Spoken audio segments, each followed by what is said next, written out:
कौसल्या सुप्रजा रामपूर्वा सन्ध्या प्रवर्तते उत्तिष्ठ नरशार्दूल कर्तव्यं दैवमान्धिकम् मास्टर and tea master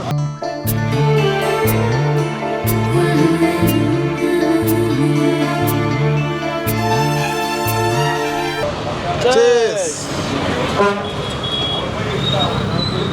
பிடிக்குமா இது புது மாஸ்டர் போட்டு டீ நல்லா தான் இருக்குது சுடு தண்ணி ஊற்றி கழுவி கொடுத்தான் நல்லா இருக்குது இல்லை நம்ம மாஸ்டர் சுற்றி இங்கெல்லாம் கலவுனாரு பல கல்ல உள்ள சுற்றி கலவுறத உள்ள போய் தண்ணி ஊற்றி கீழே ஊற்றிடுறாங்க அதனால் நல்லா இருக்கு டீயில் ஏதோ இருக்குதுண்ணா இதுக்கு தான் நம்ம அடிமைங்கிறோம்ல. ஆமாம் அவர் அன்பு வந்து சேர்த்து கலக்கிறாரு 2 டீ எவ்வளோ 20 ரூபா சரி ஆனால் 20 ரூபா டீ என்ன ஒரு டீக்கு ஒரு டீ ஆஃபர் இல்லையா? இல்லை நாங்கள் ஆஃபர்லாம் எடுத்துருக்கோம். பிரியாணிக்கெலாம் ஒரு பிரியாணி வாங்கினா ஃப்ரீ தராங்க, ஒரு டீக்கு ஒரு டீ ஃப்ரீ இல்லையா? ஓடாத கடைக்கு தாங்க ஆஃபர் தருவாங்க, ஓடுற கடைக்கு எதுக்கு ஆஃபரு? அடாடா நடிப்பு சூறாவளியா